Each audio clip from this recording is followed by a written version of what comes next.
এই সংসদে কথা বলবো বলে ইমোশনাল একটু বক্তৃতা দেই। কতকাল অপেক্ষা করেছি। আমার ক্ষেত্রে সেটা 19 বছর, আপনার ক্ষেত্রে কত বছর জানেন? 19 বছরই হবে। মাঝখানে এই সময়গুলোর মধ্যে কত পানি গড়িয়ে গেছে মানে স্পিকার, কত সংগ্রাম, কত ত্যাগ, কত রক্তদান, গুম খুন। আমি নিজে গুম হয়ে নির্বাসনে থেকেছি 9.5 বছরের মতো, বিদেশে গিয়ে জেল খেটেছি। আজকে এগুলো নিয়ে আন্ডারমাইনিং করে যারা করে, তারা কেউ কেউ বিদেশে বসে করে, কেউ দেশীয় দোসররা করে। করে কি কারণে? আমাদের ডেমোক্রেটিক স্ট্রাগলটাকে যারা আন্ডারমাইনিং করার চেষ্টা করে, তারা বাংলাদেশের এই ছাত্র গণ অভ্যুত্থানের ইতিহাসকেও হয়তো একদিন কলঙ্কিত করবে। এককভাবে কেউ কোনো সংগ্রামে জয়ী হয় নাই।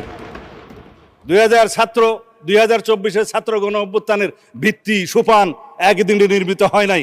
আমরা জানি এই গণতান্ত্রিক সংগ্রামে আমরা বলা হয় যে মুক্তির মন্দিরে সোপানতলে কত প্রাণ হলো বলিদান লেখা আছে অশ্রু জলে।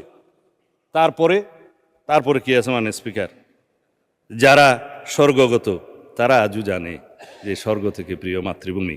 এগুলো সব কবিতা গান, আমি হয়তো ঠিকভাবে বলতে পারছি না, বাট ইমোশনালি এই কথাগুলো বলতে হচ্ছে এই কারণে, যারা গুম হয়ে আজও ঘরে ফিরেনি তাদের জন্য অপেক্ষা করছে ইলিয়াসের সন্তানেরা।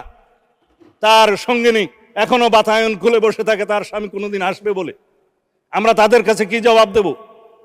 আমার স্ত্রী সন্তানরা যেমন একটা আমার অনিশ্চিত জীবনের সময় অপেক্ষা করেছে, আমি বুঝি সেই ব্যথা। আর কেউ বুঝুক বা না বুঝুক, কবরের মতো একটা জায়গায় 5 ফিট বা 10 ফিটের জায়গায় ছিলাম। আমাদের এখানে আরো অনেক সহপাঠী আছে, সহকর্মী আছে, যে ব্যারিস্টার আরমান আছে, আর অনেকে আছে যারা সেই গুমের শিকার হয়েছে, যারা ফাঁসির কাস্টে ছিল। তাদেরকে কি জবাব দেব?